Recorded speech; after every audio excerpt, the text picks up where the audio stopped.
Hello, and welcome to coverage of Grand Prix Jakarta for the MSEM format. I'm Caillou, and today we're watching the round 1 match between Datacorn, who's playing MonoBlack Herald of Oblivion, which is essentially like a controlling aggro deck which uses this format's Death's Shadow variant, Herald of Oblivion, to aggressively knock down its own life total and then play oversized threats. On the other side of the table, we have David, who is playing white-black ArisTomeCrats, which is basically like a grindy aggro aristocrats deck. So far, David has gone turn 1 Brotherhood Conspirant, which both serves as a 1-mana sack outlet, and can also fill up your grave for Tome of Loss, which revives creatures from your grave, and a Twilight Blade, which is our format's premier Blood Artist other than Blood Artist itself. Datacorn had opened up with a turn 1 Duress, but David has a land, a second Twilight Blade, and an Unbound Remora, so no valid targets for that Duress. Okay, so Data gonna draw up some cards, playing a Dark Bargain. Dark Bargain is one of the stronger draw engines in our format. Being a 1-mana cantrip, and also for 2 mana you have a Night's Whisper, and you can essentially stagger the payments, is pretty huge. For now though, Datacorn is just gonna crack the Dark Bargain, so just gonna use it as a Night's Whisper.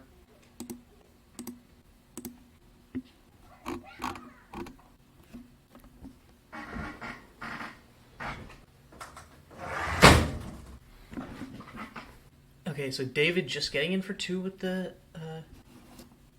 Twilight Blade.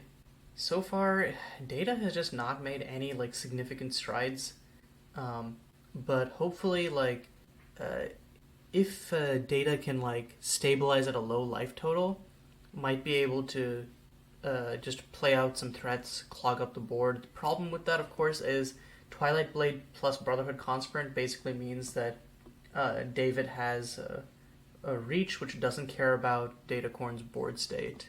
Okay, Datacorn leading with another piece of hand attack, Prying Inquiry, revealing Unbound Remora, Twilight Blade. Probably take the second Twilight Blade. No, taking the Dremora. I don't know if that's the right call because Dremora can just come back anyways. David doesn't have the mana to cast it, and a second Twilight Blade could just be disastrous for Datacorn because it gives David even more reach here. Because of course, like David can stack the triggers. Okay, so David is gonna do that. Sacks Twilight Blade and Conspirant to be able to rebuy Unbound Remora from the grave. So Data discards a Duress. And David discards, I believe, his second Unbound Remora. That was on end, so the Unbound Remora effectively has haste. Oh, and there's a Tome of Loss from David, so we'll be able to next turn just essentially buy back all of his creatures. As long as he hits a 4th land, of course. I think the problem with what David did here is that without a sack outlet plus Twilight Blade, David is put in a position where he doesn't have the same kind of reach. Oh, but might not need it. Datacorn kind of putting the clock on himself with this Wither. Does get to kill the Unbound Remora, but is basically on a 7-turn clock here. Oh, but that is going to be huge. Herald of Oblivion comes down as a 7/7 flyer. And now, what is David going to do? David does have the 4th land now, so can crack the Tome of Loss and then just bring back, like, everything. And can do it on end step anyways. So, no, okay, he's going to play the Twilight Blade. Yeah, I'm surprised by that. I feel like you'd want to save up the mana. Oh, wait, doesn't have mana to revive actually the other Twilight Blade. And so I guess this is why he's doing this. So just play the Twilight Blade, and then next turn can Tome of Loss, bring back the Brotherhood Conspirant, and then try to drain out Datacorn. Okay, Datacorn's going to crack the clue from the earlier Prying Inquiry.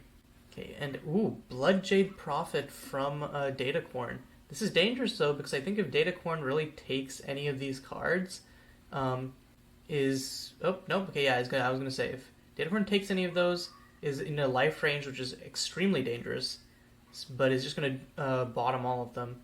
David is gonna take 7 from this attacking Herald of Oblivion. Okay, so David is gonna swing in with the Twilight Blade, gonna be blocked by the Bloodjade Prophet.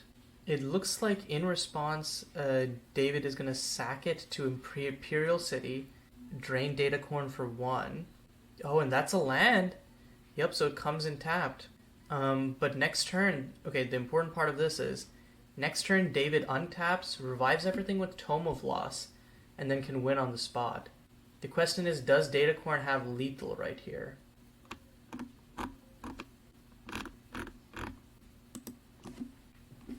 Okay, as a second Herald of Oblivion is going to come in as a 10-10, but it doesn't have haste, so David is still not dead this turn. He's going to take a whopping 11, but still is not dead. Okay, then swings in for 11, puts David down to a whopping 2, still has 1 life to pay to Murky Pete, and then at that point just pays 5 mana, sacks Tome of Loss, returns everything, and yep, here comes Twilight Blade, and the sack outlets, and that's it.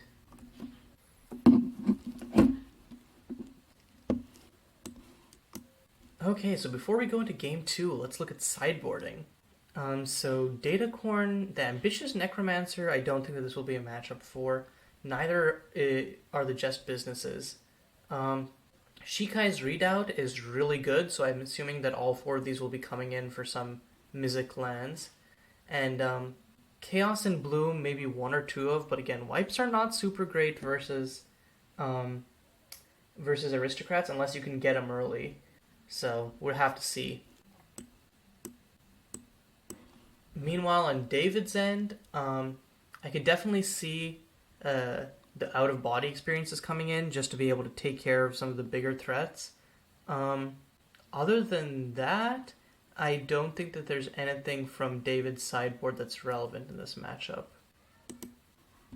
So going into game 2, each player opening up with their black 1-drop of choice.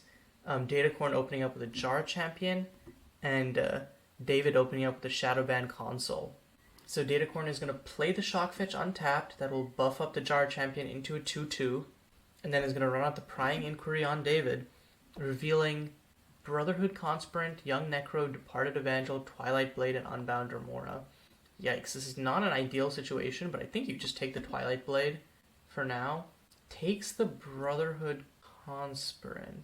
I don't know how much I agree with that, because I think the deck functions way better when it has a Blood Artist effect than when it has a sack outlet. Okay, and then swings in for 2 with the Jar Champion and then passes. Okay, so then just going to run out the Twilight Blade and then swing for 2 right back. Oh wow, and a second Prying Inquiry from Datacorn. So, ooh, yeah, Nightcloak Ritualist is another sack outlet, so I think if Datacorn wants to keep this up, yeah, it's just going to have to take the Ritualist. Still leaves some scary cards here in terms of the Young Necro, but yeah, I think like there's like definitely like a bit of sunk cost fallacy right there, where it's like, well, now I have to take that sack outlet because I already took the other one. And because Prying Inquiry made Datacorn lose life, Jar Champion gets buffed up, swings in for 3. Oh wait, nope, for 4, because Jar Champion got buffed last turn by David's attack. Might have actually maybe been better to like I guess David doesn't want to lose a Twilight Blade early, but I was going to say hold back the console and then double block the Jar Champ, but yeah.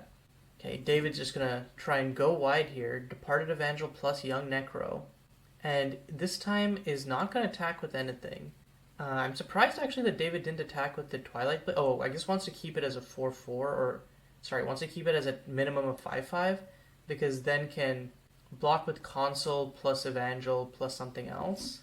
Okay, Datacorn's going to crack both of the clues, but that is not going to buff up the Jar Champion, importantly. So yeah, Datacorn's just going to pass, because otherwise David can just double block with the Departed Evangel Shadowban Console, drain 2, make 2 skeletons, and then just cast the Shadowbans on end. And has a second Twilight Blade.